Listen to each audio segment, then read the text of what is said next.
मैं आपको बाखबर कर रहा हूं, वो तूफान आने से पहले हमको तैयारी कर लेना चाहिए। याद रखो मेरी इस बात को, अगर आपका नाम वोटर लिस्ट से निकल गया तो मोदी को सबसे ज्यादा खुशी होगी। अगर नौजवानों तुम्हारा नाम वोटर लिस्ट से निकल गया तो तुमको इख्तियार हासिल नहीं होगा भारत के प्रधानमंत्री से पूछने के लिए कि क्यों बेरोजगारी मेरा मुकद्दर बन गया। कल तुम्हारा नाम वोटर लिस्ट से निकल गया तो वोट डालना तो दूर की बात, कोई आकर तुमसे कहेगा कि अपनी शहरियत साबित करो। यानी आप अपने रोजगार से महरूम, सबसे ज्यादा बड़ी चीज यह है कि आप अपनी इज्जत से महरूम हो जाएंगे। जब तेलंगाना में या आपके किसी रियासत में ये इंटेंसिव रिवीजन होगा तो आप लोग परेशान होने की जरूरत नहीं, अभी वक्त है। पासपोर्ट बना सकते, दबा के पासपोर्ट बनाओ। बर्थ सर्टिफिकेट नहीं है तो बर्थ सर्टिफिकेट बनाओ। बिहार में जो इलेक्शन कमीशन की जानिब से इंटेंसिव रिवीजन के नाम पर जो वोटर लिस्ट अब बनाई जा रही है, मैं तेलंगाना के आप तमाम लोगों से, खास तौर से भारत के गरीबों से, चाहे वो किसी मजहब से उनका ताल्लुक हो, खास तौर से मुसलमानों से, दलितों से, आदिवासियों से ये कह रहा हूं कि आप तैयार हो जाइए। अगर तेलंगाना हो या वेस्ट बंगाल हो या तमिलनाडु हो या भारत में पूरे रियासतों में इस तरह का इंटेंसिव रिवीजन करवाया जाएगा, तो मेरी आप लोगों से अपील है कि आप लोग अपना एक एक का बर्थ सर्टिफिकेट बनाइए। हाँ, जो हमारे बुजुर्गों की उम्र 70 साल के ऊपर है उनका बर्थ सर्टिफिकेट अगर है तो बहुत अच्छा है, अगर नहीं है तो आप उनका पासपोर्ट बनाइए। आप बर्थ सर्टिफिकेट अपना बनाइए और अगर 10th क्लास की मार्कशीट है तो उसको तैयार रखिए। अगर कास्ट सर्टिफिकेट है उसको तैयार रखिए, अगर नहीं है तो बनवाइए। पासपोर्ट नहीं है तो बनवाइए, बर्थ सर्टिफिकेट नहीं है तो बनवाइए। अगर कोई रिटायर्ड पेंशनर है तो जो पेंशन का ऑर्डर मिलता है उसको उठाकर रखिए। अगर आपको 2 BHK का सर्टिफिकेट मिलता है कि आपको 2 BHK दिया गया, उसको उठाकर हिफाजत से रखिए। अगर जमीन गवर्नमेंट ने आपको अलॉट की तो उसको उठाकर रखिए। अगर आप गवर्नमेंट के मुलाजिम हैं या थे, उसका ID कार्ड उठाकर रखिए। क्योंकि याद रखिए मेरी इस बात को कि अब जब इंटेंसिव रिवीजन हो रहा है तो इलेक्शन कमीशन ने जो हिदायतें BLOs को दी हैं बिहार में, उसमें यह कहा गया कि अगर इलियास साहब के घर पर कोई 3 मरतबा BLO चला जाएगा और 3 मरतबा किसी जायज वजह से इलियास साहब अपने घर पर मुकीम नहीं होंगे तो BLO उसकी इत्तला ERO को और AERO को देगा। और ये AERO और ERO को इख्तियार हासिल है कि वो 1955 के सिटीजनशिप एक्ट के तहत उन तमाम ओहदेदारों को इत्तला देना के लिए साहब शायद भारत के नागरिक नहीं है, तो ये सिटीजनशिप का मसला पैदा हो जाएगा। तेलंगाना में भी इंटेंसिव रिवीजन होगा, बल्कि पूरे मुल्क में होगा।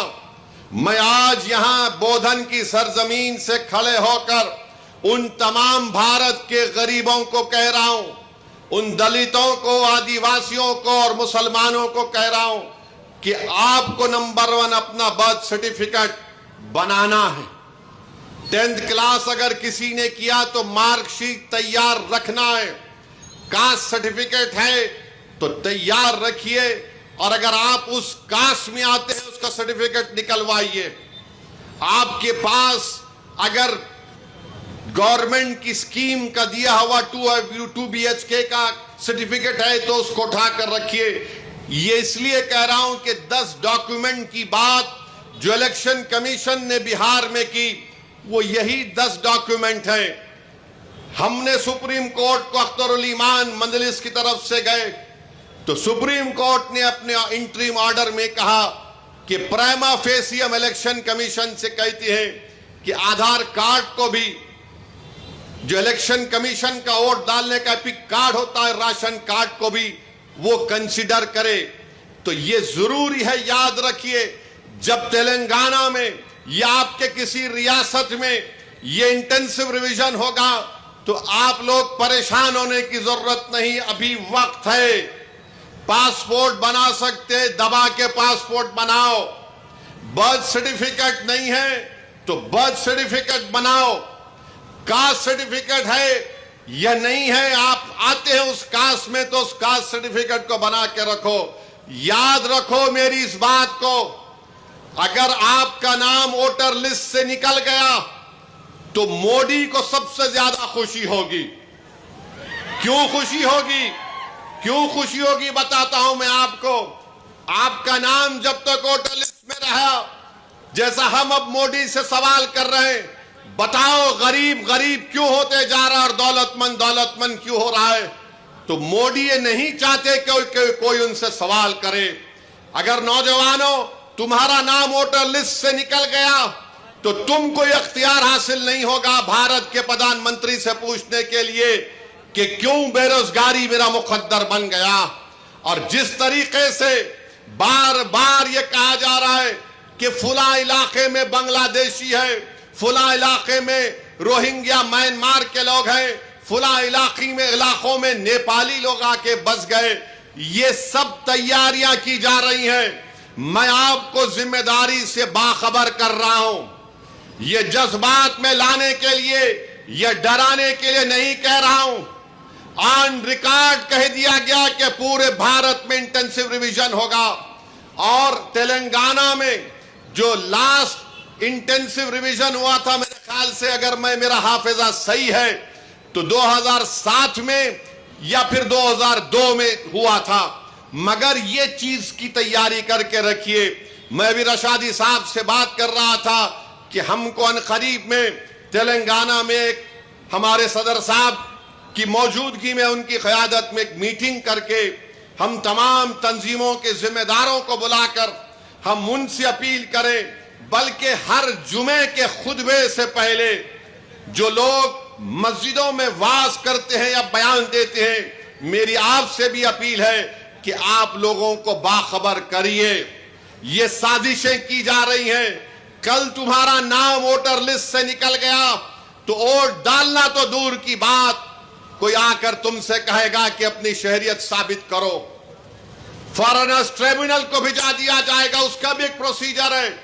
पहले एसपी बॉर्डर को बोला जाएगा, एसपी बॉर्डर लेटर लिखेगा मिनिस्ट्री होम अफेयर्स को, वहां पर 3 ऑफिसर के दस्तखत के बाद आपका मुकदमा चलेगा। यानी आप अपने रोजगार से महरूम। सबसे ज्यादा बड़ी चीज यह कि आप अपनी इज्जत से महरूम हो जाएंगे। लोग आपको उंगली उठाकर बोलेंगे अरे इसका नाम वोटर लिस्ट से निकल गया, यह भारत का शहरी नहीं है। इसीलिए आप याद रखो, अभी से मैंने जो बात कही उस पर अमल करने की कोशिश करिए।